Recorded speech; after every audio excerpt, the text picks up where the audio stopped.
Are we ready? Mm-hmm.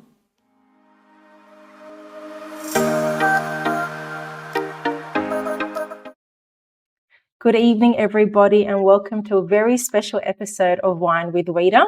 As I said earlier in the week, I've announced a series dedicated to fathers and to empower fathers to be better versions of themselves, not only to their partners, but also within their family. So over the next couple of weeks, I'll be interviewing an amazing range of men who provide wonderful insight into how men can support their mental health, their physical health, as well as their spiritual well-being. And today I'm very fortunate to have the amazing Joe Raish and remarkable father Sheldon. Welcome. Hello. How are you going? Good going. Thank you for joining Wine with Rita tonight. Thank you for having us. And now today's special episode is called Fathers, Faith and Family, and how fathers bring so much wealth to a family unit, but also how faith shapes family and supports fathers as well. So I'll start off with you, Joe. I've worked with you and your family for nearly about 2 years now, I would say. Yeah, definitely. Yeah. And did you want to give us a little insight about your family and your beautiful young children? Yeah, so now have 5 children, a 4-week-old. Congratulations. Thank you, baby Gabriella. But you've worked closely with Isaiah and Leah. So Isaiah has some learning difficulties that we're still navigating and learning more and more each day. And Leah has physical disabilities that we're still undiagnosed, but with that is a journey of understanding, this new world and really navigating the best way to raise these children, support them, and make sure they get the best possible outcome in their day-to-day lives. Yeah. Now, just for the listeners to know, so Isaiah is your eldest. He is very soon, actually. Yeah, it's in a couple of days. So Isaiah is 7, Leah is 5, turning 6 in August. And we have Nathaniel and Anastasia and Gabriella. She's a few weeks old. God bless her. Now, I want to talk about when you started to identify concerns with Isaiah particularly, and what that journey was like for you. Yeah, so Isaiah went to preschool, and being our first, I guess we were looking at his day-to-day tasks as, he's a kid, he'll outgrow certain things, he's a little bit, he's klutz, he's 23 or whatnot, but navigated and understood things at preschool that made us probably look at things in a different light and really understand what to look for. And from that, we reached out to yourself and engaged yourself to sort of start that journey of seeing how his speech was whether it was receptive language, expressive language, and starting with that, with yourself, we established it was both. And now that he's at school, it's understanding how severe that is and how involved it's affecting him on a day-to-day life. Yeah, that's right. So I met you when Isaiah was newly diagnosed with a receptive and expressive language impairment. And I guess at the time you were just a bit uncertain because he did understand some things, but not to the depths of what he was required to. And Right. You mentioned that today the difficulties are becoming more profound now, particularly now at school. Now, I guess as a dad, how do you feel when you hear all these unfamiliar terms and things that are foreign to you when you see something in Isaiah, when you're like, it doesn't make sense, but now you're like, it finally makes sense with everything that's going on?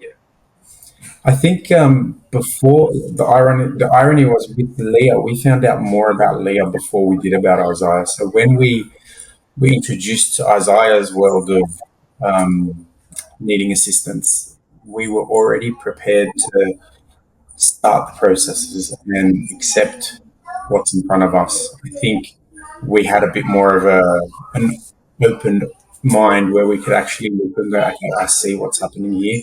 Let's address it and let's work to move forward. Because a lot of times as parents, we don't see any issues in our children and we don't think, there's nothing wrong with them. Don't say that about my child. And we're very, quick to defend our children, but we're not open to actually seeing the root causes. And I think that was really important for helping Isaiah get through this, because we have, as I mentioned, started that journey with Leah. We were honest with ourselves. And I guess your difficulty started with Leah, so your attention was directed to Leah. And Correct. as you were addressing Leah's concerns, then Isaiah's concerns came to light. How did you, in that moment when you're trying to deal with one child and then you think, okay, gosh, another child, what was your mindset like at that time?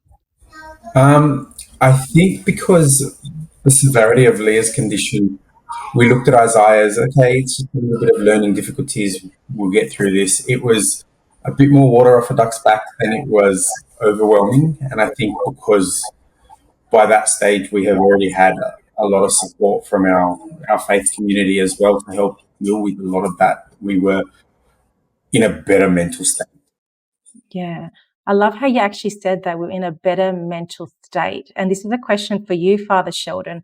A lot of patients and clients that I deal with, when they have that initial diagnosis of their child, and it's a quite profound diagnosis, they ask their questions, why me? Why us?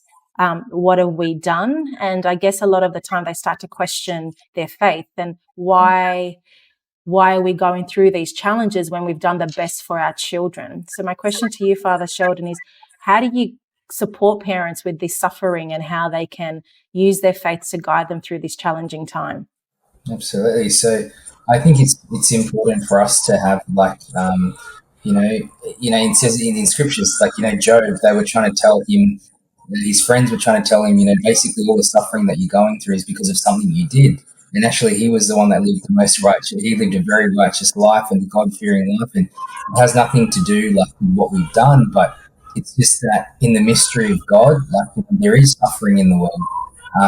We live in a broken world, and not even I have the answers to that, But we can always refer them to the one who does have all the answers for all these things and how to. I guess when you're going through something like this. I think faith becomes a real big thing about perspective. It actually changes your perspective in the sense that you're able to see the world in a different way, and even the suffering that. So, in the same way that helping me to see the truth of what is in front of me, because if I take them off, I'm going to be blind. Our faith, when we look at the world and our suffering with the eyes of our faith, we're actually able to see the truth of what's in front of us and put it into the perspective of also that we'll never walk alone in our suffering, that Jesus went to the cross first for us. And sometimes, even if we don't have all the answers, only God does, but I think as a faith community, the most important thing is that we walk together. We walk together with them, and we journey with them, and we pray with them. We lead them as much as we can to the one who gives us the answer, which is Christ. Yeah, absolutely. That's so true. And I saw you, Joe, do a little bit of a shed of a something there. Talk to me. How did you approach Father Sheldon with this, and what was your guide with that to how do you get through this with him? I guess the beauty of our community with the Samaskins in our local parish is it's a community, and it's not just one person getting through this. And Father Sheldon came into our community when we were just starting to understand Leah and her situation, and introducing myself to Father Sheldon, telling him about my family, telling him about my daughter, and instantly, just outside of that, I'm praying for you and your family and your daughter, and just giving words of encouragement, scripture references that were able to help in just persevering and getting through each day. And I think the friendship and the connection and bond that we have has helped in every day. So now whenever we know we've got an appointment, I can just message Father and say, please offer us where we're hearing news today, or I'm not feeling right, please, I need you to come over and pray with me, or just a confession. It's getting things off the chest and getting those loads off. Even Jesus needed help carrying his cross. So I think people forget It's okay. That's so true. We do forget that Jesus did carry the cross and he suffered, and we can cope with this suffering that we're faced with as long as we have our faith and people around us. What you mentioned, Joe, was really beautiful. You said we have that community and connection, and I guess that's the essence of belonging. Belonging allows you to be heard and support and gives you that unconditional support that you need. And many families don't actually have that when they're going through a diagnosis with their child. What advice can you give to fathers or families going through that initial diagnosis when they may not have that support? Yeah, look, I think especially being in a relationship, as partners, we feel like we need to be as strong for each other. So we are dealing with it on our own behind closed doors. And I feel like because, I know especially with it was a matter of we were both going through it, but we were both dealing with it separately. Being honest and saying how you feel is going to help you get through. Because if you just sit there and bottle it up, it helps nobody. Just getting it off your chest. It's not a matter of the advice. Sometimes the advice is not what you need. It's about just getting it off your chest. I really like how you said, yeah, and you touch base on like getting it off your chest. Now, I know culturally, and Father Sheldon, please contribute to this. In our culture, there's this misconception that men need to be all macho, and they cannot express how they feel. And Joe, you really raised a good point that it's so important to get it off your chest, and how relieving that is for one's mental health, but also spiritual well-being. Father Sheldon, what advice could we give to fathers on how they can express themselves without that associated stigma of they cannot express themselves because it's not manly? Yeah, absolutely. I think it's very important for us to to define what a man is. A man is not someone with a six-pack and, muscles and someone who doesn't cry.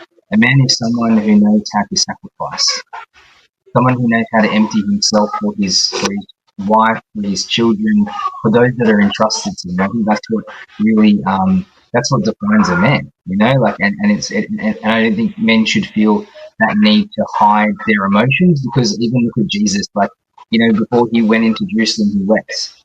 He felt real emotions. But it's not that we're going to be controlled by our emotions, but it's to have that safe space around us to be able to express our emotions with someone that we trust, someone that can be like our Simon of Cyrene along the way when we're carrying our crosses as well. So I think men need to come away from that stigma of not that they can't talk to anyone about it and that it's not manly.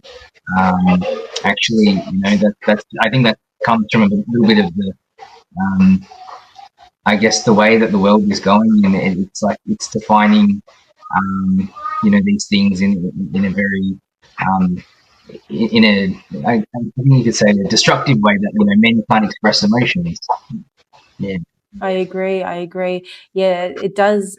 And that's true how you said we need to encourage men to express themselves, to allow them to get it off their chest, but also to what you said, Joe, have that relationship with your partner to support the family unit. Yeah. Now, Joe, I know I work with many parents, as you're aware of. Most of the time, mothers are the caregivers, and mothers are the primary intervention agent, which means they do a lot of the therapy themselves. You're quite active and involved in your children's intervention. Firstly, how do you find implementing the therapy with your children? And secondly, do you find it easier to balance the load with your partner, or do you find it's just easier for her to do it because she's mostly home all the time?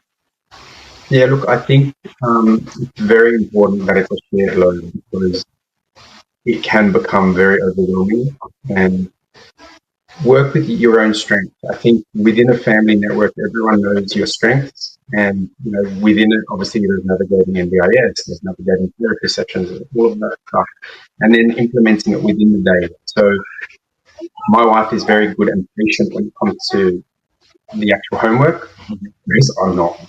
So it's a matter of taking those skills and really realizing where you can actually give your best for your child as well, for the family network. So for us, I'm very much a process-driven person where I look at the NDIS aspect of it as net banking. Like it's part of something that comes naturally for me. Whereas I know for my wife it would be more overwhelming. So picking up the tasks that your strengths are. Yeah, that's true. It's great how you identified the strengths, like what your strengths are and what her strengths are, and that's how you achieve that terms of balance as well. Father Sheldon, I had a question written back to the father's point. How can we support fathers to allow them to see the value in their role in the family, but also supporting them through their journey of their child's diagnosis in their family unit? Yeah, I think, because we're not we're not health experts, but we are, we can only help them in the field that, because I think sometimes what we forget is that we have a soul, and we completely forget it because we don't see it. But I think in the faith, as people of faith, that we have to help the fathers, express their emotions, have that faith, but also to even to encourage them. Sometimes, even for me personally, working with people who have children who have have extra needs and stuff like that, they are some of my greatest inspirations, actually, because I see them not just pouring out themselves in an ordinary way, but in an extraordinary way, and that even inspires me in my faith, and it inspires. They are some of the most selfless parents. It's like they really embody sacrifice. I think, and also encouraging them in that. And sometimes when you're in that situation, you're just like, as Joe was mentioning, he's a great multitasker. He's doing like so many things for others constantly, but just to stop him and make him realize, like to affirm him in what he's doing, because he's so ready to give for himself and can't see like how beautiful it is in what he does, and to remind him of the great father that he is. I think it's very important. So true. And I love my next point is, Joe, you take on a lot yourself. You're the primary breadwinner, bread giver. Was it breadwinner? You know the term. Excuse me. Breadwinner, you know what I mean. Breadwinner. And you are the main father. You are the father, and you're pretty much holding the family unit together. How do you meet your own needs?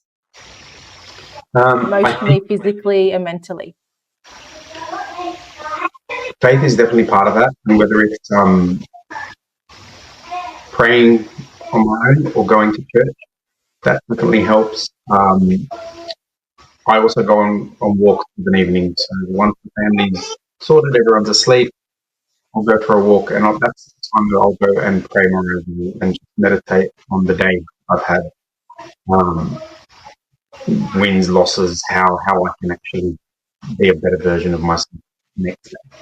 And I think it's really important to just have that reset time, because a lot of times it can be overwhelming, and there's days where you feel weaker, and I find for myself it is when I'm really not remembering my faith and in God first, because with that it gives me the strength to get through the challenges of each day. Yeah, you keep going back to faith as the main body of it all, not physical, because it all intertwines back to faith, doesn't it? Yeah, this is beautiful. Thank you for sharing your story. What, for the listeners out there now, I'm sure many men will start to listen. What advice would you give them, Joe, if they're going through this initial phase? Definitely don't be shy in reaching out to someone that's going through a similar situation. I'm very much an advocate of sharing my story with other men that are going through a similar situation. It may not be the exact same, like your child may be going through autism or through a physical disability, but the struggle is the same. As a father, as a parent, like, why me? Why my child? What did I do to deserve this? And we always, like you said, we put it back on ourselves. And a lot of people's initial advice is, "Oh, God will be the one that can handle it." I disagree with that.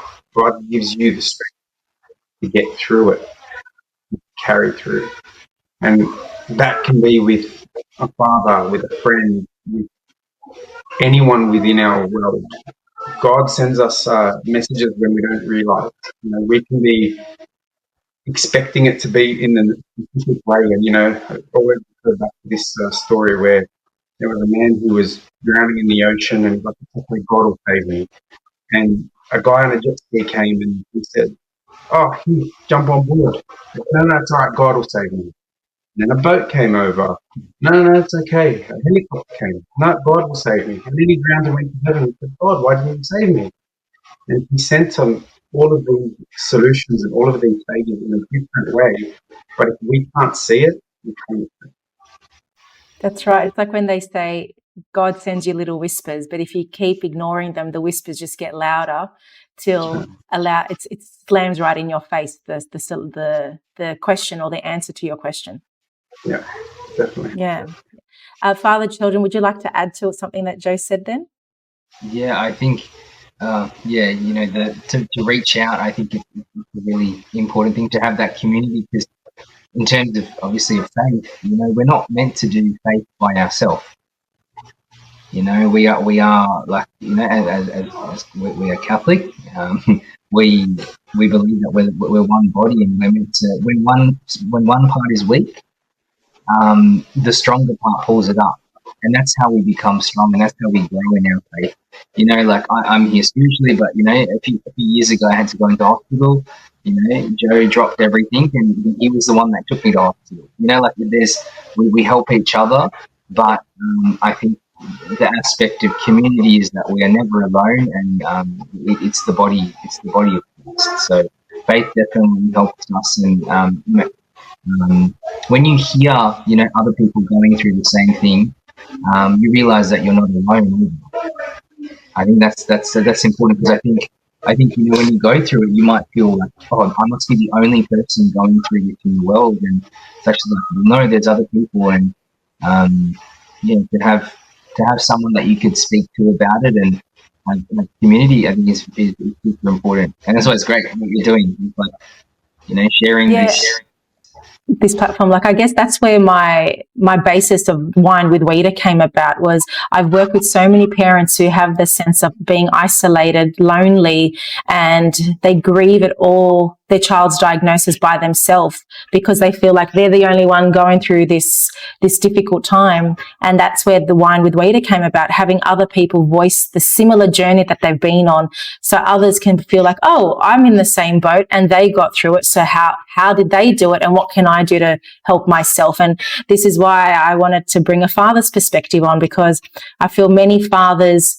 take on the conquering role to keep the family glued together, and they'll go to work, long hours just to keep the family coping, but they have emotional needs. They have other needs that need to be heard and addressed, like their partners as well, and it's incredibly important. Absolutely. I think that's important as part of the relationship in a family network.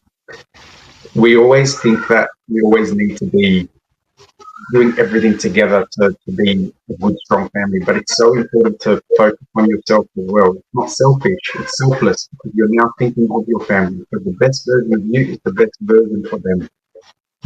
And this is why I created the Father Series, to make dads better versions of themselves, so they can show up better to not only to their partners but also to their children. And my grandmother, I'm going to make a comment. My grandmother always says to me in Arabic, which I'll only say in English, no one's going to look after your children the same way that you will. So you put yourself first, because you will only be their only mother. Yeah. It's like when you're in an airplane. Sorry, it's like when you're in an airplane, you have to put the oxygen first. Yeah. You have to before anyone else. That's right. Joe, you mentioned you went to the community. Now, a lot of the listeners and who I work with are from our area. What is the is there a program associated through the church that helps families or fathers that are going through challenging times, or was it something you created? Just if you want to talk about that a bit more. Honestly, so the local parishes we've got in the area of Holsworthy and Moorbank are St. Christopher's and St. Joseph. all run by the Samaritan priests. So we've got Father Sheldon, Father Matthew, Father David, and Father Chris. The beauty is we're blessed with so many priests, and within that, there are lay people within the community that, you know, give to the poor. There's youth group every weekend. My kids attend the youth group on a Saturday night. They get fed dinner, and then they get fed spiritually in the faith. And it's a good way of getting that sense of community for your family as well. So they're around like-minded people, so they can feel comfortable in that space to actually learn about Christ and learn about, you know, the faith that you're trying to live every day. And for me, honestly, the priests are very open to helping, and it's the first thing that you'll notice the minute you walk in there. So I noticed that, like, I was at Father Sheldon's ordination in Perth, and in a couple more weeks it'll be a year. So he's only been a priest for a year, but he's been touching people for many years because he's been a brother and a deacon as well. And a couple of weeks ago I was in Mass, and his homily was a very good homily, and I was just looking around and I could see it was touching specific people. And you don't know when God will touch you, and you don't know when that message is there, but it was as if there was no one else in that church, and the message was just for that man. And I could just see that he was absorbing it and taking it into his life. So the Holy Spirit works through all of us, but especially through these priests. And don't be shy after Mass to approach them and let them know what's happening. And within that, by going regularly, then you get to see the rest of the community and seeing other fathers and men and families that are going through similar situations. And that's where, like, recently I've been speaking to other families that have been going through things, and it really does help. It helps you knowing that you can help someone else as well. So, yeah, and I guess one thing I want to point, the fact that you say you go to church and it becomes a frequent occurrence, and then it allows parents to, particularly fathers, to take down that shield, to feel they can be vulnerable and let their guard down and express what they're feeling, because they may be in a very similar situation to not only you, Joe, but others. And that reassurance allows them to feel like, oh, I can come back and debrief with them again, or initiate other ways I can obtain support for my family. Yeah. And the other beauty is within the church that we've got, you don't need to, sometimes, you know, that initial time you can't actually talk to someone, you don't know how to start that conversation. Just go straight to God, go straight into that church, and just let your mind wander and let God talk to you. You now have perpetual adoration at so the church is open 24/7, and it's just such a good reset and such a good refuel. And I think it's so important to have that. And even me today, I know that I'll be going tonight the day I want, so it's definitely important. Thank you so much to the both of you for joining this wonderful discussion about fathers and family, particularly as well as faith. Before we wrap up, is there anything you'd want to put as your final words for the topic? Well, I think, you know, that don't neglect your soul. You know, we all got one, and it needs to be nourished and it needs to be looked after in the same way that we look after our body. And to you know, I'll just summarize it in John 15. You know, I am the vine, you are the branches. Without me, you can do nothing. So I think that's, yeah, we actually can't do anything by ourselves, can we? No, So we need a group. Yeah. How about you, Joe? Anything you'd like to add? Yeah, I think don't be scared of suffering. I know that sounds like an alternative solution, but I think sometimes we're scared of embracing what's actually going on in our lives and actually just accepting what's in front of us. So don't be shy to really embrace that. I like how you said that, embrace the suffering. What beauty or positives have you seen from this the suffering right now that you're going through? It's interesting. It's the strength that you get by persevering through it. It's accepting it and knowing that you will grow from it. That every day is going to get better. It's not a matter of just because you found out this news. It's not like this was. That's probably the worst thing. And every day beyond that, it's going to get better because you need to persevere and soldier on and be there for your family and be there for your children. And no matter what your children are going through, whether it's a physical disability, a mental disability, or anything in between, the key is their happiness. Happiness looks different to everyone, and it's a matter of finding the happiness for yourself. Define your own happiness. Yeah. Well, thank you so much for the both of you for joining. Now, before we finish up, I like to run a little segment at the end where I ask my guests, tell me a word that you will apply tomorrow to make a better version of yourself. So for the last few days, mine has been hydrate. Need to drink a bit more water.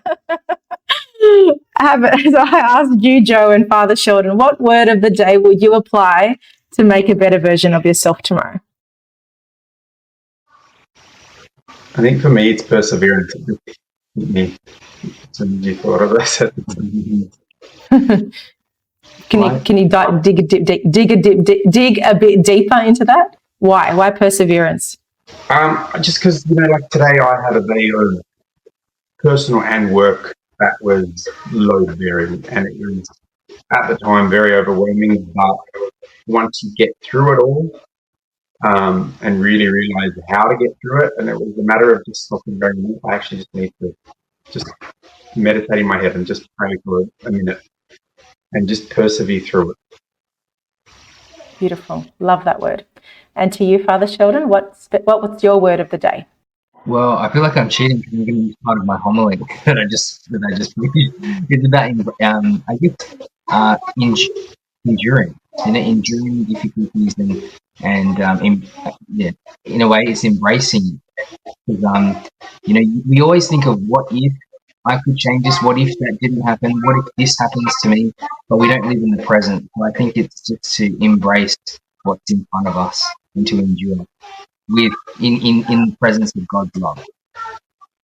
Love it. That's beautiful. Are they your kids singing in the background, Joe? Yeah, they're supposed to be in bed, but they're making a bit of noise.